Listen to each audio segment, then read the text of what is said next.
everyone. Hello everyone. Welcome to Science. So today we are going to discuss class 9 chapter atoms and molecules. It is one of the most important chapter for class 9th all students which are aiming for a IIT JEE and NEET. अगर आपको सीखना है science background लेना तो ये chapter इतना important हो जाता है, हर साइंस स्टूडेंट के लिए ये चैप्टर इतना इम्पोर्टेंट हो जाता है बेटा कि आप ये बोल सकते हो कि ये केमिस्ट्री की एक बेसिक अंडरस्टैंडिंग जो है इस चैप्टर से स्टार्ट होता है।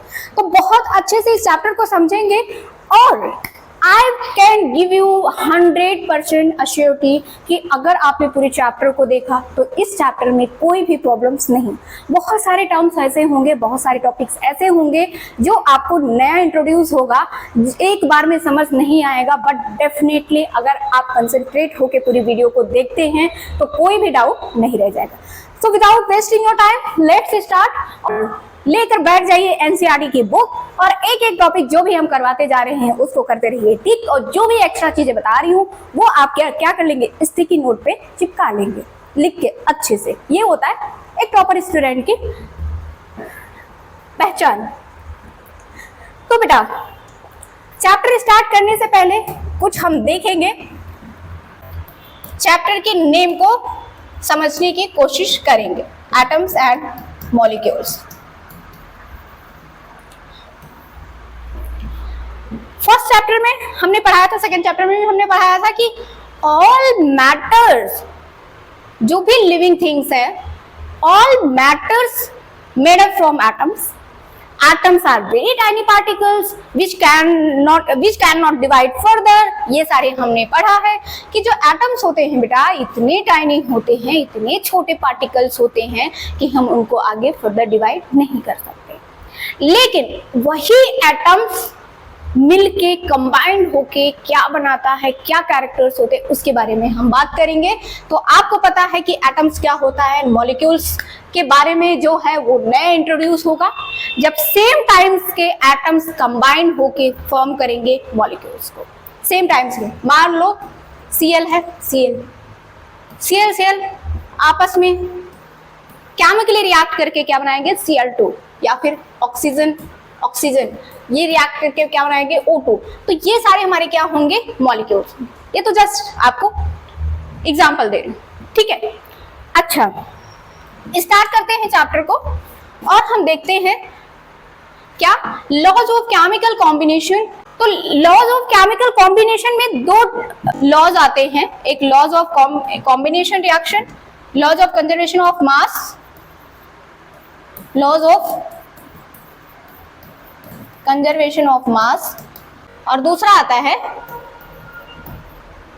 Laws of constant proportion, laws of constant proportion. अब देखिए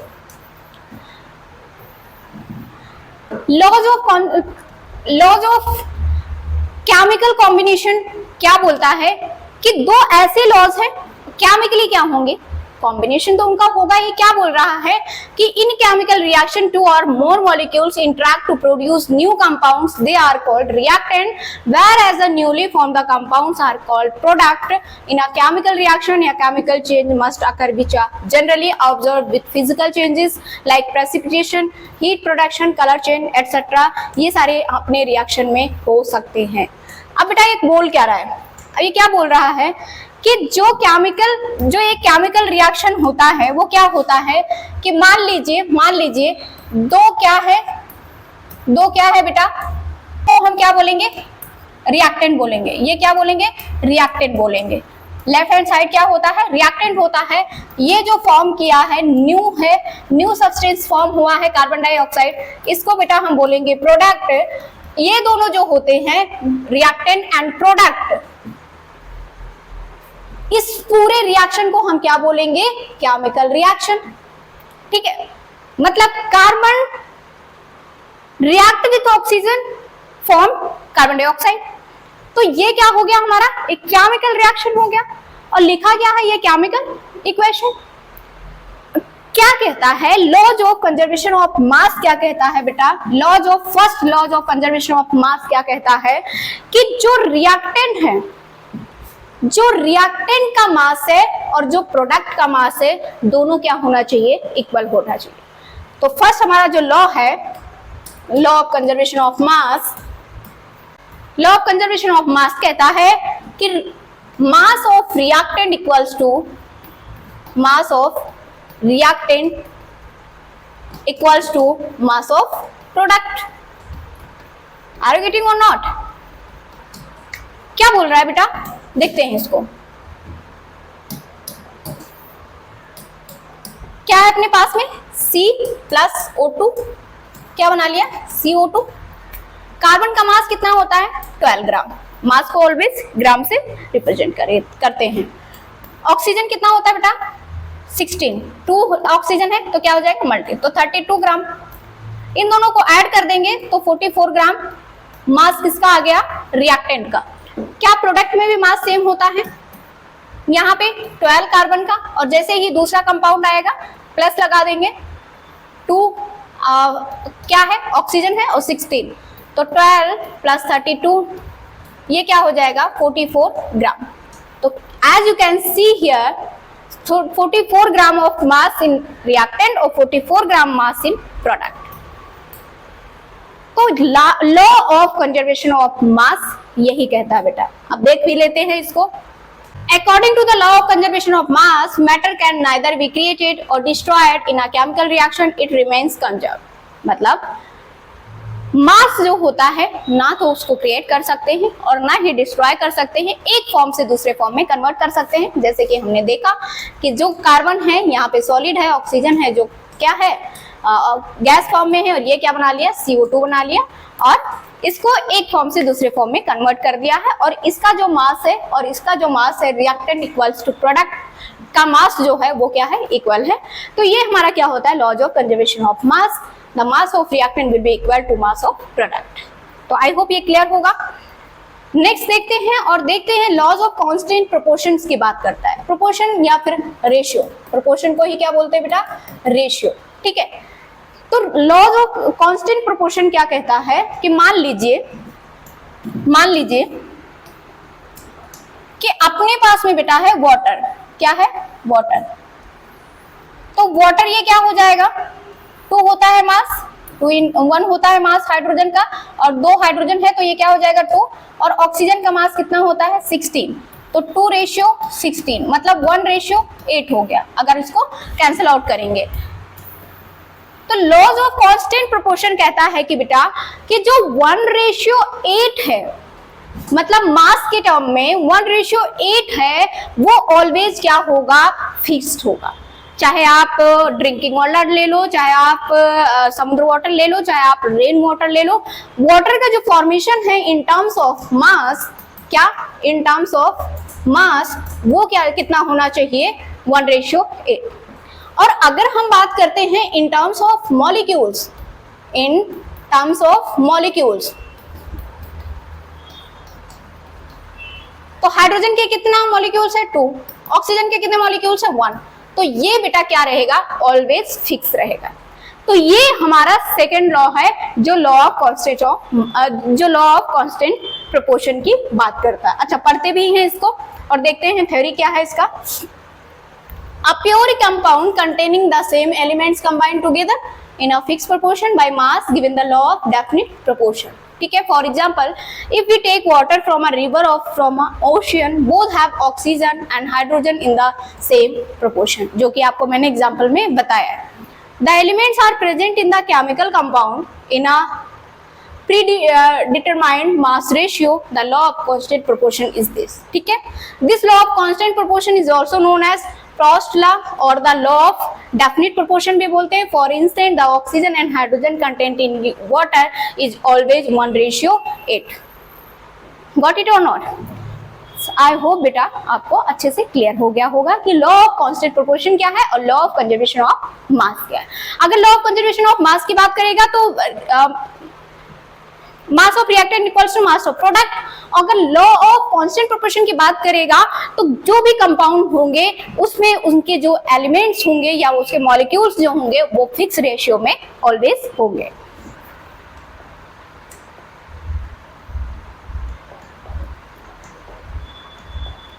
नेक्स्ट देखते हैं एटम्स एंड मॉलिक्यूल्स। ये देखो, ये हमारा क्या है बेटा, एटम्स है। किसका एटम है ये, ऑक्सीजन का।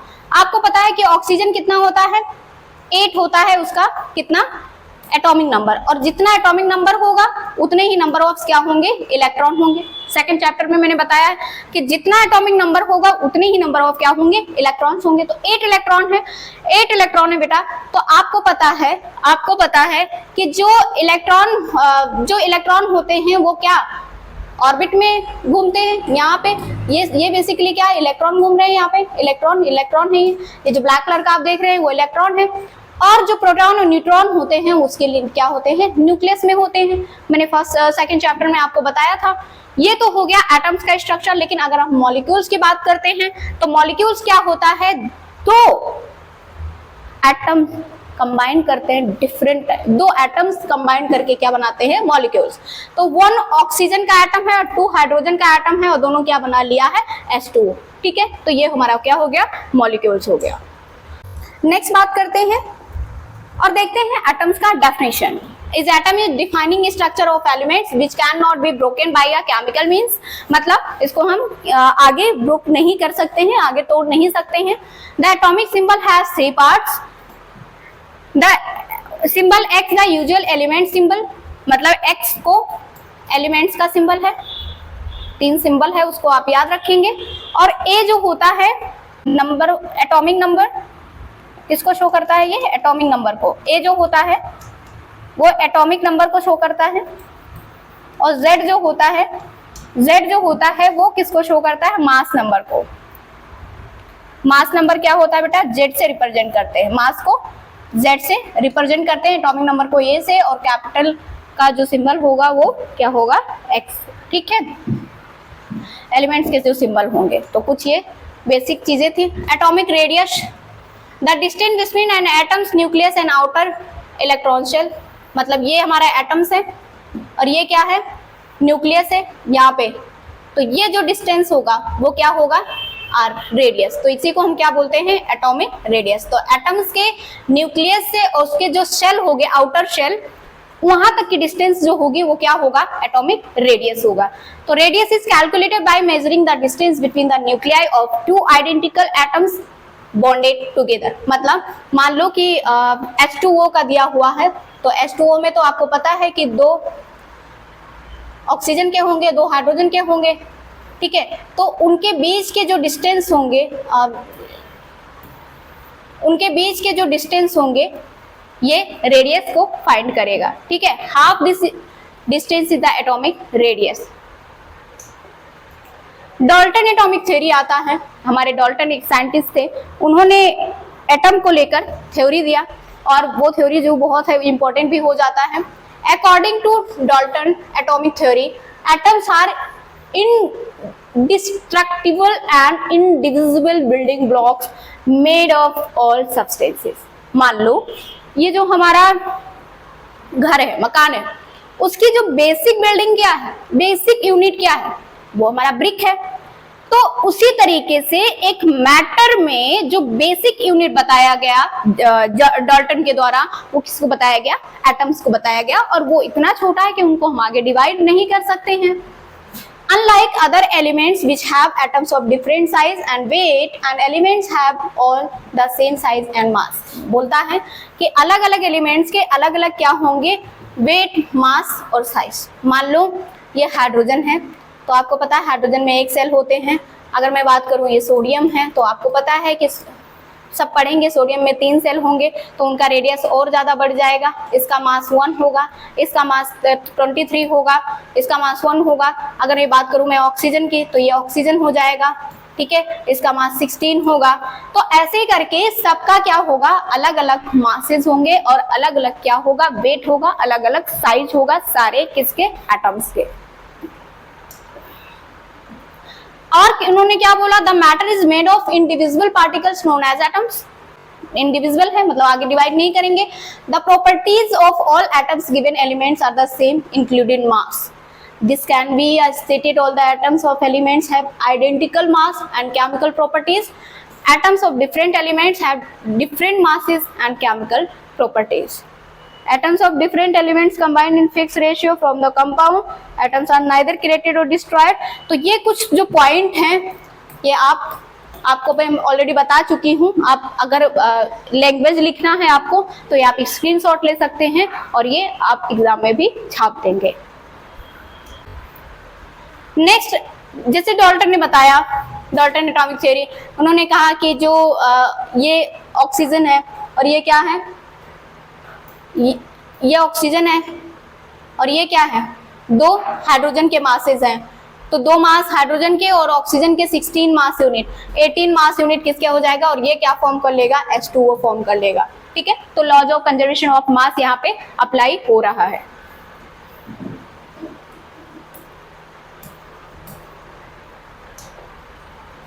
एटॉमिक मास क्या होता है? एटम्स के जो मास होते हैं वो हम क्या बोलते हैं, एटॉमिक मास. ठीक है, तो अब एटॉमिक मास फाइंड करते हैं उनको. मान लीजिए कि atomic mass is the total of masses the electrons, neutron and protons. तो एटॉमिक मास जो होता है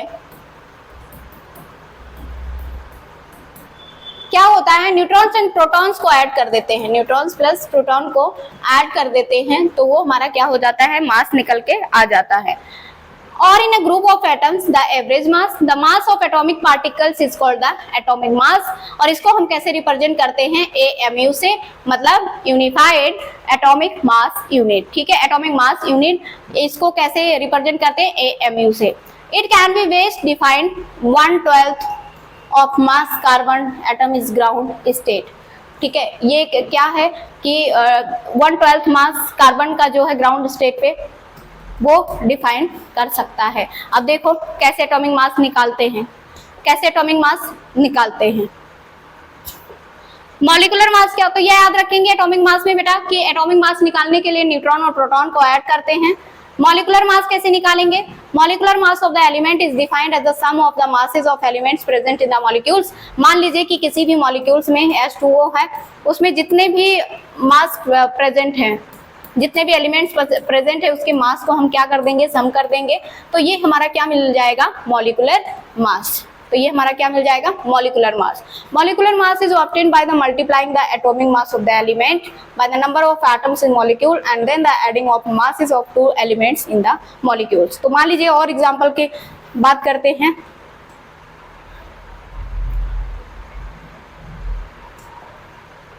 और एग्जांपल की बात करते हैं बेटा एटॉमिक मास निकालने के लिए.